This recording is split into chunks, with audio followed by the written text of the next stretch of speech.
बिस्मिल्लाहिर्रहमानिर्रहीम अस्सलाम वालेकुम फ्रेंड्स। तो आज हम डिस्कस करने वाले हैं स्केलर प्रोडक्ट या डॉट प्रोडक्ट को। डॉट प्रोडक्ट या स्केलर प्रोडक्ट को स्टार्ट करने से पहले मैं आपको तारुफ कराना चाहता हूँ मल्टीप्लिकेशन ऑफ वेक्टर्स के बारे में। इससे पहले हम सेशन डिस्कस कर रहे थे एडिशन ऑफ वेक्टर्स। हम वेक्टर को तीन तरह से ऐड कर सकते हैं। एक तो था हमारा हेड टू टेल रूल, दूसरा था हमारा रेजोल्यूशन ऑफ वेक्टर, तीसरा था हमारा पैरेललोग्राम लॉ, जहाँ यहाँ आप इसको कोसाइन लॉ भी बोल सकते हैं। अब हम शुरू करने वाले हैं मल्टीप्लिकेशन ऑफ वेक्टर। अब वेक्टर को हम तीन तरीकों से हम उसको मल्टीप्लाई कर सकते हैं। पहला तरीका जो है, हम स्केलर और वेक्टर्स को मल्टीप्लाई कर सकते हैं, ठीक है। दूसरा जो तरीका है, जब हम वेक्टर्स को वेक्टर से मल्टीप्लाई करते हैं, ठीक है।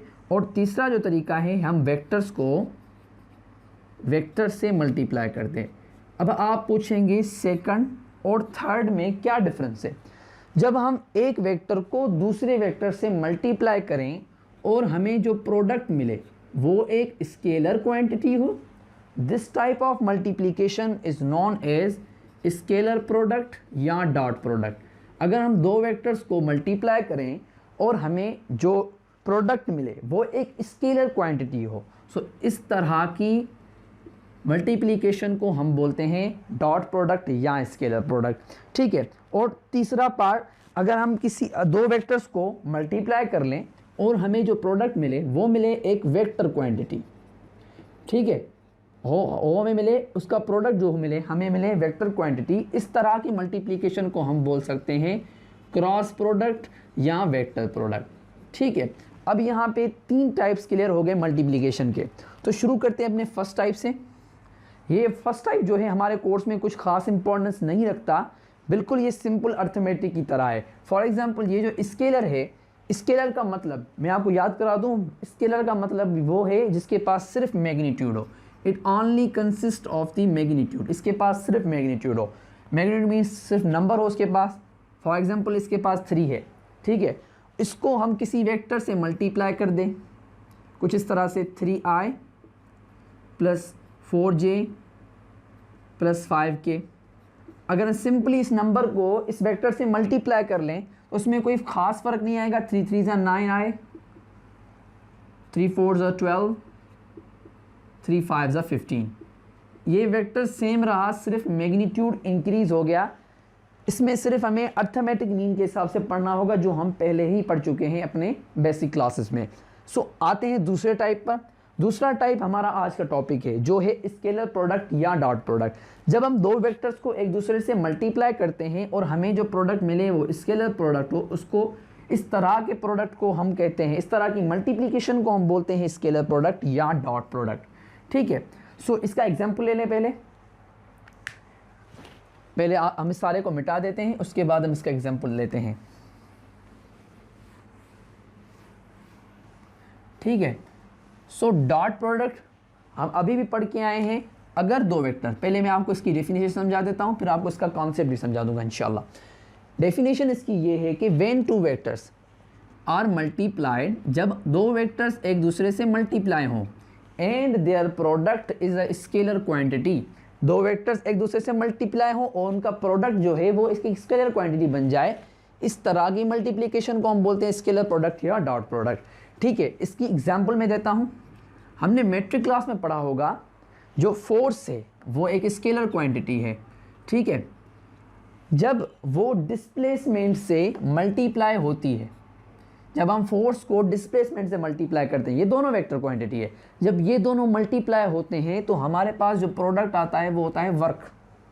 अब वर्क जो है वो है स्केलर क्वांटिटी। फोर्स, डिस्प्लेसमेंट, ये दोनों वेक्टर क्वांटिटी है। जब वेक्टर क्वांटिटीज़ को मल्टीप्लाई करने से जब स्केलर क्वांटिटी आती है, ये वर्क स्केलर क्वांटिटी है, इसके पास कोई डायरेक्शन नहीं है।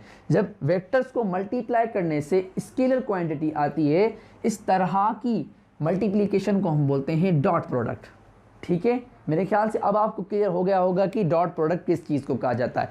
दो वेक्टर्स के डॉट प्रोडक्ट से हमारे पास जो रिजल्टेंट आता है वो होता है एक स्केलर, ठीक है। सो आगे हम बात करते हैं इसके फार्मूला की।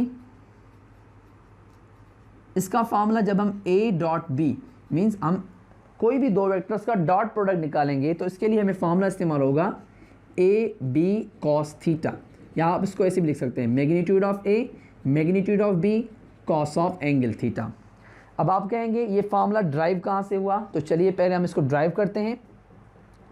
फॉर एग्जांपल हमारे पास दो वेक्टर्स हैं, एक वेक्टर है हमारे पास वेक्टर ए, ठीक है, इसको हमने वेक्टर ए का नाम दे दिया जो नीचे वाला वेक्टर है। दूसरा जो हमारे पास वेक्टर है वो है वेक्टर बी, ठीक है।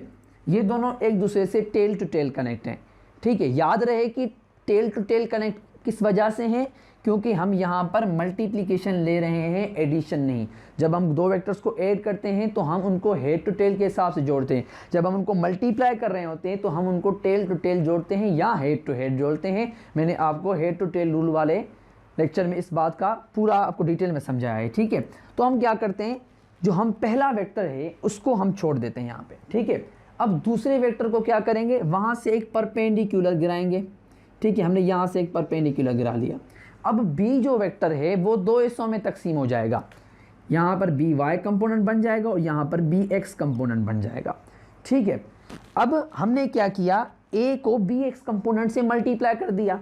जब हमने ए डॉट बी के लिए ए को बी एक्स कंपोनेंट से मल्टीप्लाई किया तो हमें पता है बी का जब हम एक्स कंपोनेंट लिखेंगे, किसी भी लेटर का किसी भी वेक्टर का अगर हम एक्स कंपोनेंट निकालना चाहते हैं तो उसका जो मैग्नीट्यूड है वो बराबर होगा बी कॉस थीटा के। ये हम सब जानते हैं, ये हम रेजोल्यूशन ऑफ वेक्टर में ये चीज़ पढ़ के आए हैं, ठीक है। अब ए डॉट बी जो है वो अब बनेगा ए बी कॉस थीटा। यहाँ से हमारा फॉर्मूला ड्राइव हो गया, ठीक है। ये बात हमें समझ में आ गई कि यहाँ से हमने फार्मूला उठाया है। पर सवाल ये उठता है कि अगर हमारे पास बी वाई कंपोनेंट है तो हमने बी वाई कंपोनेंट क्यों नहीं उठाया, ये बहुत ही बेसिक सवाल है, ठीक है। सो इसी को हम यहाँ पर अंडरस्टैंड करते हैं। फॉर एग्जांपल हमारे पास सेम वही दो वेक्टर्स हैं, एक वेक्टर हमारे पास वेक्टर ए है, दूसरा वेक्टर हमारे पास वेक्टर बी है, ठीक है। ये हमारा वेक्टर बी है। अब हमने क्या किया, ये they are making an angle theta with reference to X axis. अब हमने वेक्टर बी को सेम इसी तरह दो हिस्सों में रिजॉल्व कर दिया, परपेंडिकुलर गिरा दिया, एक बी वाई में टूट गया, एक बी एक्स में टूट गया, ठीक है। अब सवाल ये है कि हमने कॉस थीटा क्यों उठाया, हमने एक्स कंपोनेंट क्यों उठाया है। अब आप देखें, मैंने अपनी फर्स्ट डेफिनेशन में ये बात क्लियर की है, when two vectors are multiplied their product is a scalar quantity. Scalar का मतलब है नो डायरेक्शन, मीन्स उसके पास कोई डायरेक्शन नहीं होगा, ठीक है। अब आप देखें, ये जो ए वेक्टर है, ये ए वेक्टर है एक्स एक्सिस में, ठीक है। अब ये जो बी का वाई वेक्टर है, अब गौर से देखें, बी का जो वाई वेक्टर है, बी का जो वाई कंपोनेंट है, वेक्टर नहीं कंपोनेंट है, वो है वाई एक्सिस में, ठीक है। जब हम ए को एक रेफरेंस एक्सिस से, एक एक्सिस से लेके मीन्स एक्स से निकालकर वाई में ले जाएंगे, तो आप देखें जब हम ए को एक्स से निकालकर वाई में ले जाएंगे फॉर दी मल्टीप्लिकेशन, आप देख रहे हैं कि डायरेक्शन चेंज हो रहा है। देखें ये ऐसे चल रहा है, मीन्स ए से एंटी क्लॉकवाइज चल रहा है। देखें ये एंटी क्लॉकवाइज चल रहा है, बिल्कुल चल रहा है, एंटी क्लॉकवाइज चल रहा है। ये देखें मीन्स यहाँ पे डायरेक्शन प्रोवाइड हो रहा है, पर स्केलर का उसूल है कि उसको डायरेक्शन नहीं चाहिए, तो इस वजह से हमने बी का एक्स कंपोनेंट लिया। मीन्स ये जो फॉर सपोज हमारे पास ये वेक्टर बी है, ठीक है, उसको हमने दो हिस्सों में रिजॉल्व किया, एक उसके वाई कंपोनेंट में, एक उसके एक्स कंपोनेंट में। ये देखें उसका एक्स कंपोनेंट जो है वो ए के डायरेक्शन में है, मीन्स ए का भी डायरेक्शन वही है और एक्स कंपोनेंट का डायरेक्शन भी वही है।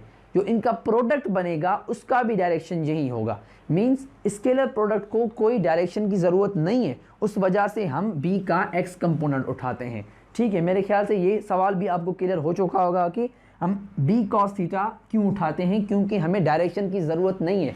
एक एक्सिस से दूसरे एक्सिस में अगर हम जाएंगे तो वो जो वेक्टर है वो एंटी क्लॉकवाइज या क्लॉकवाइज मूव ज़रूर होगा, ठीक है। अब हम बात करते हैं, हमने बेसिक फार्मूला तो ड्राइव कर लिया, ये ए बी कॉस थीटा, ठीक है। अब इसके बाद इसका दूसरा फार्मूला भी ड्राइव होता है, ठीक है। तो फॉर सपोज अब हम डिस्कस करने वाले हैं प्रोजेक्शन को। प्रोजेक्शन इसका दूसरा फार्मूला है। पहले आप एक कॉन्सेप्ट को समझ लें, हमारे पास एक लेडर है, एक सीढ़ी चढ़ने के लिए अब ये हमारे पास लेडर है और ये हमारे पास फ्लोर है, मीन्स हमारा फर्श जो है उस पर ये इस तरह खड़ी हुई है, किसी भी सपोर्ट पर खड़ी हुई है। यहाँ पर हमारे पास एक क्या बोलते हैं बल्ब है या कोई सेवर है या कोई एलईडी है, जल रही है। जब इस लेडर का एक शेडो बनेगा वो इस सरफेस पर बनेगा कि नहीं? इस लेडर का जो शेडो बनेगा, इस लेडर का जो प्रोजेक्शन बनेगा वो सरफेस पर बनेगा कि नहीं? बिल्कुल बनेगा। शेडो जाहिर सी बात है, अगर लाइट गिर रही है तो लेडर का शेडो फ्लोर पर ज़रूर गिरेगा। ठीक है, ये बात आपको लाजमन याद रखनी है। ये हम पर्सनली इस चीज़ को ऑब्जर्व भी करते हैं। अब आप लेडर को समझे वेक्टर बी और फ्लोर को समझे वेक्टर ए। ठीक है, अब मैं दो वेक्टर्स वापस से ड्रॉ करता हूँ। फॉर सपोज हमारे पास ये फ्लोर जो है वो है वेक्टर ए, ठीक है, और ये जो हमारा लेडर है वो है वेक्टर बी। अब ऊपर से एक प्रोजेक्शन गिर रही है, ऊपर से एक लाइट आ रही है जो वेक्टर बी को दो हिस्सों में तकसीम कर रही है और वेक्टर बी का शेडो बन रहा है वेक्टर ए के डायरेक्शन में, मींस फ्लोर के डायरेक्शन में, means projection of vector B in the direction of vector ए। मैं फिर से लिख रहा हूं, projection of vector B in the direction of vector A, direction of vector ए। अब आप देखें ये बी का प्रोजेक्शन बन रहा है ए के डायरेक्शन में। ठीक है, ये जो प्रोजेक्शन है वो बराबर है एक्स कंपोनेंट के। ठीक है, ये प्रोजेक्शन बराबर है एक्स कंपोनेंट के।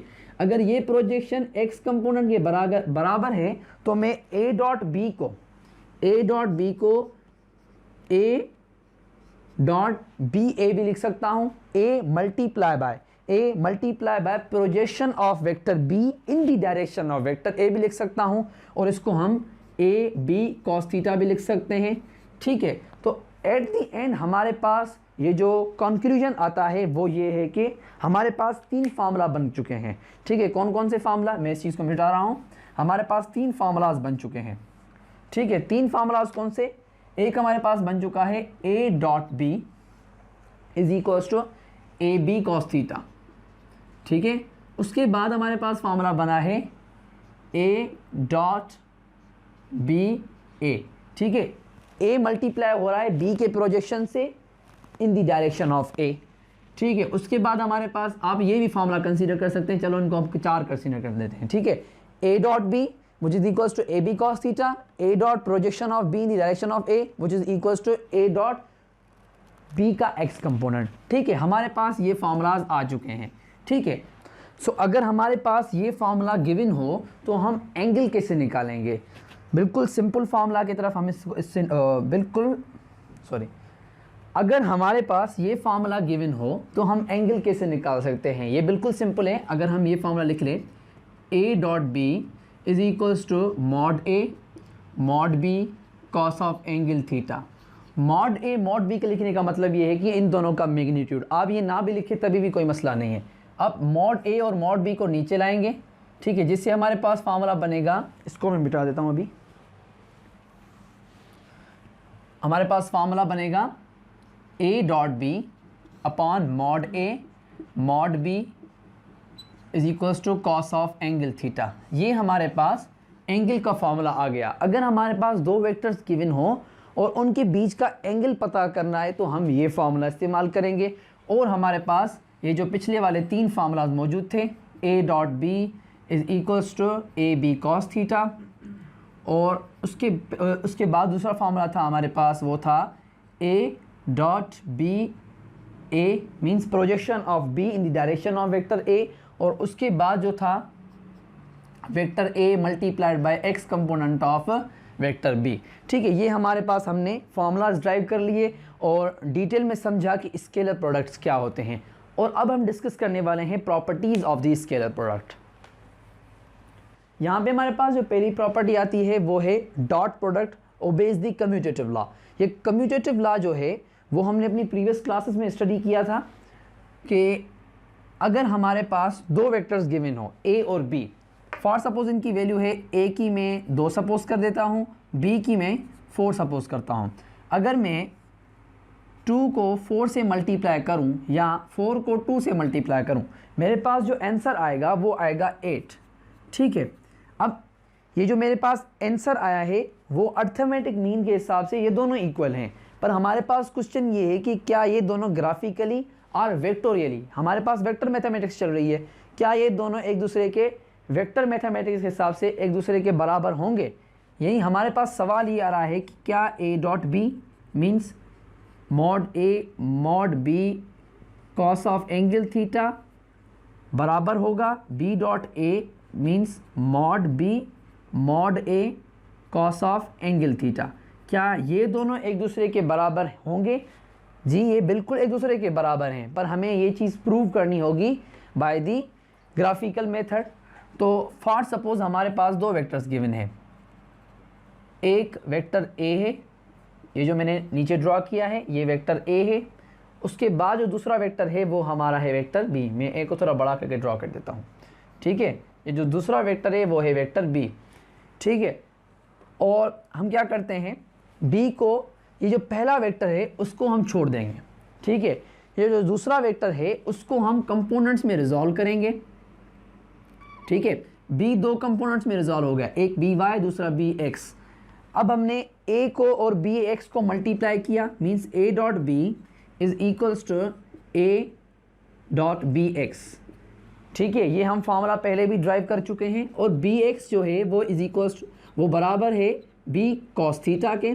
ठीक है, तो हम मीन्स इसको ऐसे रख सकते हैं A dot B is equals to A B cos theta. ठीक है, हमने ये बात सॉल्व कर ली जो हम पहले भी इस चीज़ को सॉल्व करके आए हैं। ठीक है, अब हमारे पास ये दूसरा केस है बी डॉट ए का, हम सेम वही चीज़ रखते हैं, वेक्टर ए को हम नीचे रखते हैं और वेक्टर बी को हम ऊपर रखते हैं। ठीक है, अब क्या हो रहा है, ये जो पहला वेक्टर है उसको हम छोड़ देंगे, ये जो दूसरा वेक्टर है उससे हम एक परपेंडिकुलर ड्रॉ करेंगे बी की डायरेक्शन में, मीन्स हम ए के पॉइंट से, ए के फाइनल पॉइंट से लेके एक परपेंडिकुलर ड्रॉ करेंगे।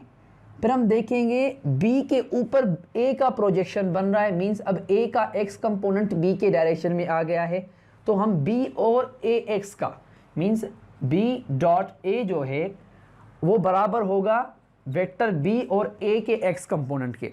ठीक है, अब देखिए बी डॉट ए जो है बराबर होगा ए कॉस थीटा के, sorry vector B A cos theta के। क्यों ए कॉस थीटा के? क्योंकि ए एक्स जो है वो बराबर है ए कॉस थीटा के।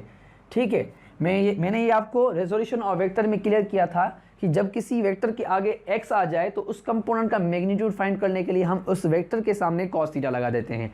ठीक है, अब देखें B dot A which is equals to B A cos theta. ठीक है, अब आप एक बात पे गौर करें, ये जो बी और ए, ये जो बी और ए हैं वो तो हैं नंबर्स। ठीक है, वो तो हैं नंबर्स को अगर हम आगे पीछे कर लें मेरे ख्याल से कोई इशू नहीं होगा।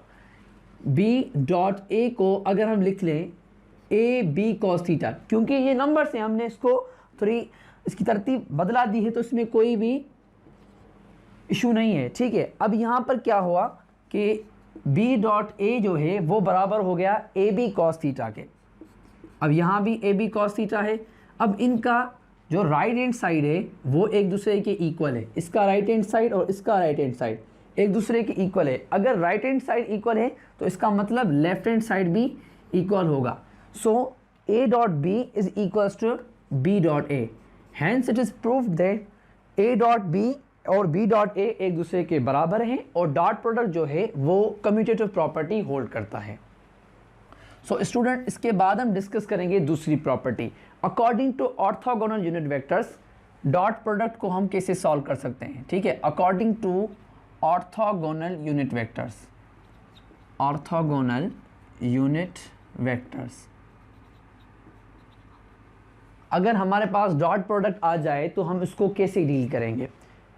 अब ऑर्थोगोनल यूनिट वेक्टर के बारे में मैं आपको पढ़ा चुका हूँ। ये वो वेक्टर्स हैं जो एक दूसरे के म्यूचुअली परपेंडिकुलर होते हैं, ये एक दूसरे से 90 का एंगल बना रहे होते हैं। ठीक है, फॉर सपोज मैंने आपको ये डायग्राम ड्रा करके भी दिखाया था अपने प्रीवियस लेक्चर्स में। कि हमारे पास ये 3 वेक्टर्स हैं। एक हमारे पास वेक्टर है आई कैप, ये जे कैप, ये के कैप। इनका मैग्नीट्यूड है 1 और इनके बीच में जो भी एंगल है वो है 90।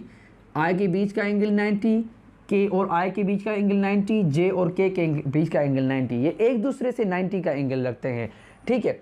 सो हमारे पास ये प्रॉपर्टी हमें डिफाइन कैसे करनी है, according to orthogonal unit vector हम डॉट प्रोडक्ट को डील कैसे करेंगे। इसका मतलब ये है कि अगर हमारे पास आई डॉट जे आ गया तो हम उसका मैग्नीट्यूड कैसे निकालेंगे। बिल्कुल सिंपल तरीके से पहले वेक्टर को उसी जगह रखेंगे और जे का एक्स कंपोनेंट निकालेंगे। I dot J is equals to I J cos theta, ठीक है।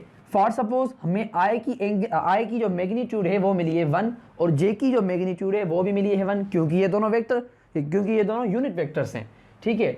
आई डॉट जे जो है 1 इंटू 1 और कॉस थीटा, इनके बीच का जो एंगल है वो है 90 डिग्री।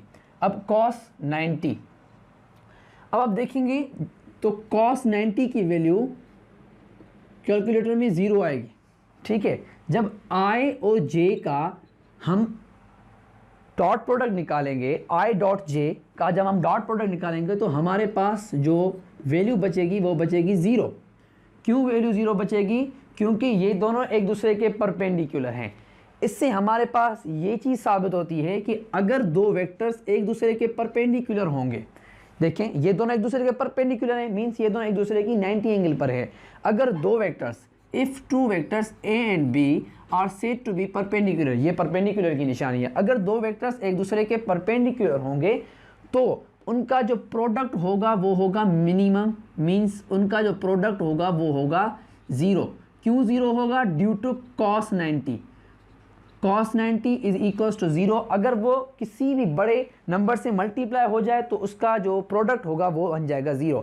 इसी तरह आई डॉट जे या जे डॉट के, अगर आप किसी का भी सम निकालना चाहेंगे, किसी का भी प्रोडक्ट निकालना चाहेंगे, आपके पास जो आंसर बचेगा वो बचेगा 0, ठीक है। इससे हमारे पास ये साबित होता है कि आई डॉट के,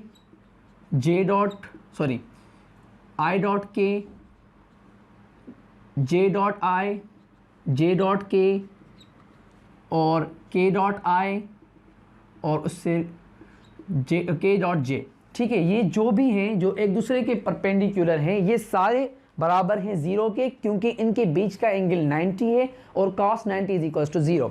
अब इसमें दूसरी कंडीशन आ जाती है, अगर दो सेम वेक्टर्स आ जाए, फॉर सपोज मैं जे और जे का डॉट प्रोडक्ट निकालना चाहता हूँ, ठीक है। जे की वैल्यू है 1 क्योंकि वो यूनिट वेक्टर है। अब यहाँ पर भी फॉर्मूला सेम इस्तेमाल होगा, J dot J is equals to J into J cos of angle theta, ठीक है। अब जे और जे के बीच में जो एंगल है वो कौन सी होगी? जे और जे के बीच में जो एंगल है वो होगी 0। एक वेक्टर अपने आप से कौन सी एंगल बना रहा है?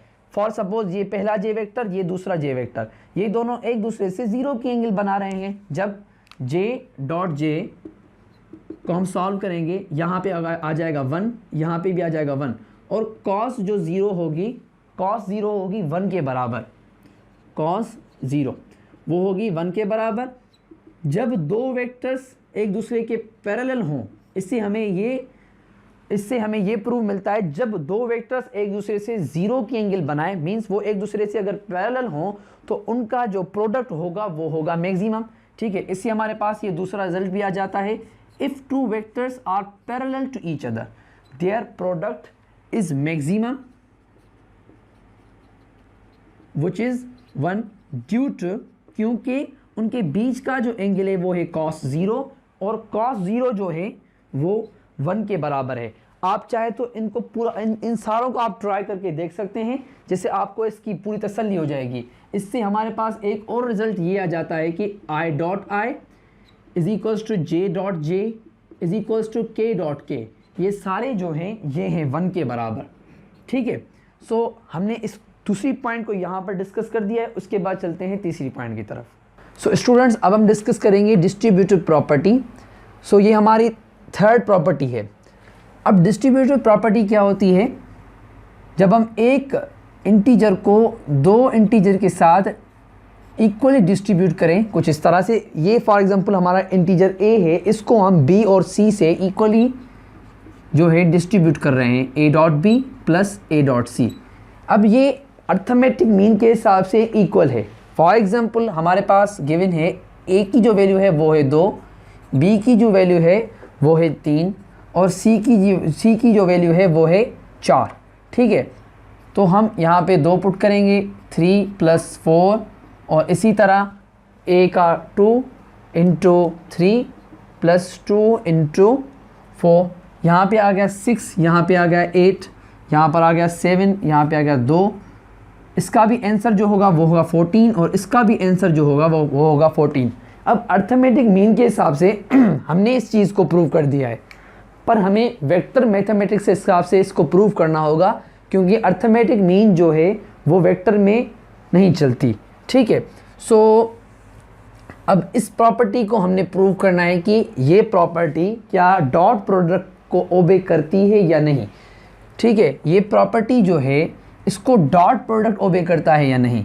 तो हम क्या करेंगे कि we are taking the left hand side. अब हम क्या करेंगे, इस इक्वेशन का लेफ्ट हैंड साइड लेंगे। तो सपोज करें हमारे पास 3 वेक्टर्स हैं। एक वेक्टर है हमारे पास वेक्टर a, दूसरा वेक्टर है हमारे पास वेक्टर b और तीसरा वेक्टर है हमारे पास वेक्टर c। ठीक है स्टूडेंट्स, ये हमारे पास हमने 3 वेक्टर्स ड्रॉ कर दिए। आप इनको कोई भी वेक्टर आप इमेजिन कर सकते हैं। हमने लेफ्ट हैंड साइड लिया है जो है a dot b plus c। अब हम क्या करेंगे, पहले b और c को हेड टू टेल रूल के हिसाब से प्लस करेंगे, उनको ऐड करेंगे कुछ इस तरह से। ये हमारा b वेक्टर है, ठीक है, और उसके हेड पर हम c वेक्टर को ड्रॉ करेंगे और फॉर द रिजल्टेंट ये हमारा b वेक्टर, ये हमारा c वेक्टर। ठीक है, ये हमने ड्रॉ कर दिया। अब फॉर द रिजल्टेंट हम एक लाइन ड्रॉ करेंगे from the tail of the last vector to the head of the first vector, जो होगा रिजल्टेंट। ये बातें हम पहले भी डिस्कस कर चुके हैं। अब जो बचा वेक्टर a। अब कई बच्चों का ये सवाल होगा, वेक्टर a तो फर्स्ट वेक्टर है, उसको आपने अभी तक रिप्रेजेंट क्यों नहीं किया। मैंने इसलिए उसको रिप्रेजेंट नहीं किया कि पहले हम ब्रैकेट को सॉल्व करें, फिर हम वेक्टर a की तरफ जाएंगे। अब देखें, अब वेक्टर a जो है वो मल्टीप्लाई हो रहा है b प्लस c से। ठीक है, इस बात को आप अपने जहन में रखें।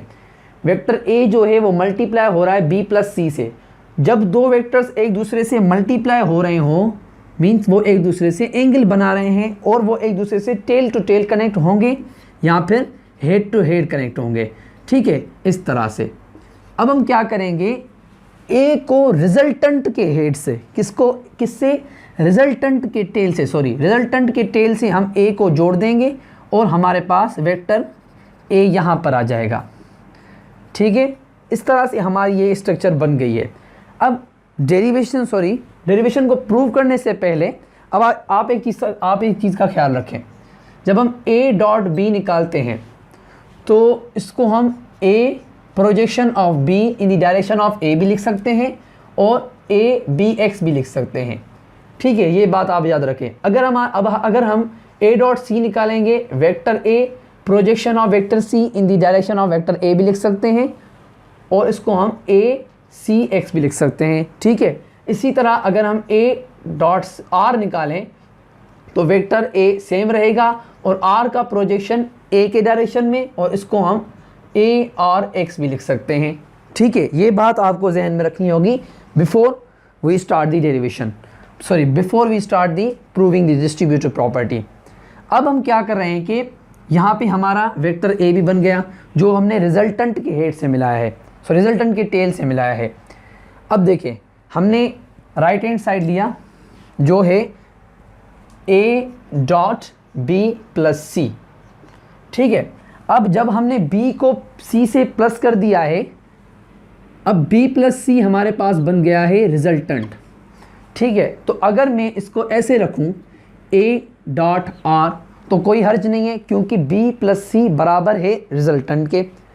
अब मैं ए डॉट आर को ए आर ए भी लिख सकता हूँ, जो मैंने अपने पहले की टॉपिक मैंने आपको डिस्कस किया है कि हम इसको projection of vector R in the direction of vector A भी कह सकते हैं। ठीक है, तो हमने आर को आर ए में तब्दील कर दिया। अब हमारा हो गया ए डॉट आर ए। तो इसको हम ग्राफिकली प्रूव कर सकते हैं। हमने क्या किया, वेक्टर आर का प्रोजेक्शन गिरा दिया वेक्टर ए के डायरेक्शन में। ठीक है, अब क्या हुआ, हमारे पास आ गया projection of vector R in the direction of vector A. हमने इसको मल्टीप्लाई कर दिया। ठीक है, तो यहाँ से लेकर, ये तो हमारा वेक्टर ए है ही, इस पॉइंट से लेकर इस पॉइंट तक हमारे पास जो है वो है आर का प्रोजेक्शन ए के डायरेक्शन में। ठीक है, अब क्या होता है, जब हम वेक्टर बी को दो कंपोनेंट्स में रिजॉल्व करते हैं, या आप इंटरेस्टिंग चीज़ देखें, जब हमने वेक्टर बी को दो कंपोनेंट्स में रिजॉल्व किया, वेक्टर बी का भी जो प्रोजेक्शन है वो ए के डायरेक्शन में आ गया, इतना हिस्सा। ठीक है, सिर्फ इतना हिस्सा। जब हमने वेक्टर सी को रिजॉल्व किया कुछ इस तरह से, तो सी का जो प्रोजेक्शन है वो भी इतने हिस्से में आ गया, सी का प्रोजेक्शन ए के डायरेक्शन में।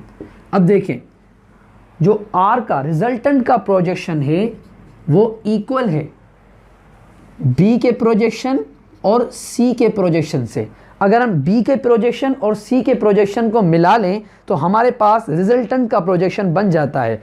तो मीन्स हम रिजल्टेंट के प्रोजेक्शन को अगर हम ऐसे लिख लें बी ए प्लस सी ए, तो मेरे ख्याल से कोई हर्ज नहीं है। तो ऐसा हुआ कि हमने इसको कुछ इस तरह से लिख लिया, A dot B A plus C A.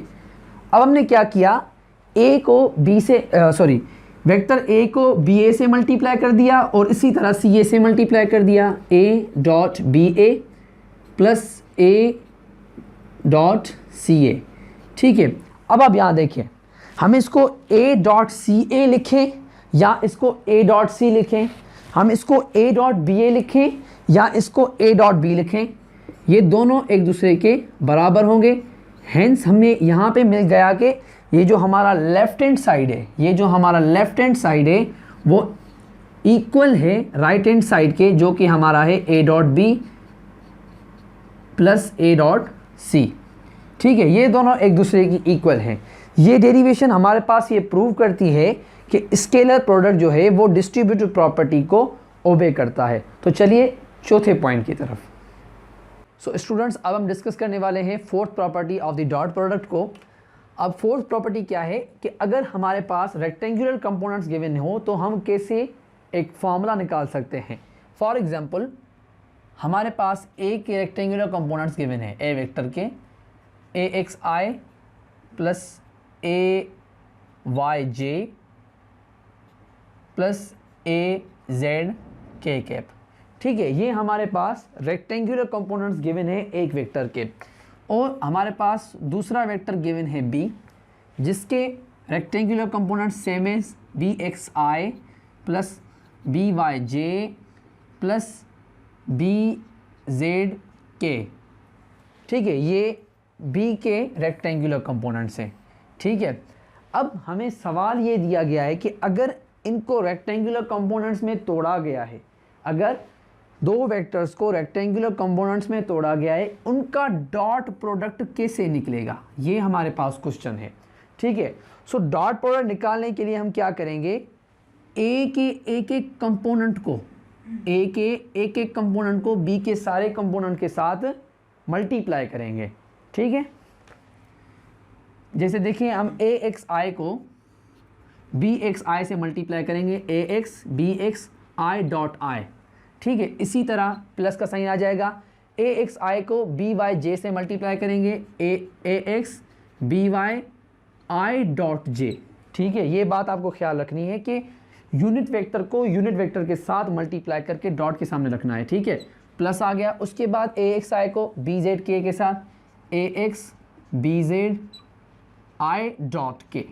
ठीक है, उसके बाद आ जाता है हमारा दूसरा टर्म ए का, ए वाई जे, जिसको हम बी एक्स आई से मल्टीप्लाई करेंगे, A Y B X J dot I plus A Y B Y J dot J plus A Y J B Z J dot K. ठीक है, यहाँ पे हमने सक्सेसफुली जे को भी पूरा मल्टीप्लाई कर दिया। अब हम ए के टर्म को सारे बी से मल्टीप्लाई करेंगे। A Z B X K dot I plus A Z B Y K dot J, A Z B Y K dot J और at the last A Z B Z K dot K. अब हम orthogonal unit vector के हिसाब से पढ़कर आएंगे। अगर दो कोई भी वेक्टर्स परपेंडिकुलर हो, मींस आई डॉट जे हो, आई डॉट के हो, या जे डॉट आई हो, या जे डॉट के हो, या के डॉट आई, या आप कह सकते हैं के डॉट जे हो। ठीक है, इनमें से कोई भी अगर वेक्टर गिवन हो, कोई भी अगर यूनिट वेक्टर गिवन हो, तो उसकी जो वैल्यू होगी वो होगी 0 के बराबर। क्यों 0 के बराबर? क्योंकि ये एक दूसरे से 90 की एंगल रखते हैं। ये ऑर्थोगोनल यूनिट वेक्टर्स हैं, मीन्स ये एक दूसरे के परपेंडिकुलर हैं और cos 90 जो होगा वो होगा 0 के बराबर। अब जिस जगह पर भी इनका डॉट प्रोडक्ट निकल रहा है उसकी वैल्यू होगी 0 के बराबर। जिससे आप देख सकते हैं आई डॉट जे, इसका मतलब ये भी 0 हो गया, आई डॉट के, इसका मतलब ये भी 0 हो गया, जे डॉट आई, इसका मतलब ये भी 0 हो गया, जे डॉट के ये भी 0 हो गया, के डॉट आई ये भी 0, के डॉट जे ये भी 0। ठीक है, ये सारी जगहें जहाँ पर आई डॉट जे बना, आई डॉट के बना, जे डॉट आई बना, जे डॉट के बना, एक्सेट्रा, जो भी एक दूसरे के परपेंडिकुलर थे वहाँ पे हमने 0 पुट कर दिया, क्योंकि cos 90 की वैल्यू के हिसाब से वो 0 बनेंगे। और जिस वैल्यू के सामने आई डॉट आई, जे डॉट जे और के डॉट के आ गए, उस वैल्यू के सामने हमने 1 रख दिया। ठीक है, जैसे ये, दूसरा ये, तीसरा ये। ठीक है, अब देखें a dot B is equals to A X B X. अब i डॉट आई की जगह जे डॉट जे की जगह और के डॉट के की जगह हम 1 को पुट करेंगे। ठीक है, is equals to 1 plus A Y B Y is equals to 1। उसके बाद A Z P Z multiply by 1। ठीक है, अब A dot B is equals to A X B X plus A Y B Y plus A Z B Z. अब ये answer जो था वो हम सिंपल इसी मेथड से इस्तेमाल करके निकाल सकते थे, ए एक्स को बी एक्स से, ए वाई को बी वाई से, ए जेड को बी जेड से, पर हमें डिटेल देना था क्योंकि पता चले कि ये असल में आया कहाँ से है। ठीक है, तो अब हमारे पास ये फार्मूला आ चुका है। हमें पता है कि ए डॉट बी को हम ए बी कॉस थीटा भी लिख सकते हैं। ठीक है, तो हम ए बी की जगह ए बी कॉस थीटा रखते हैं। ठीक है, उसके सामने same formula A X B X plus A Y plus B Y, sorry A Y B Y plus A Z B Z.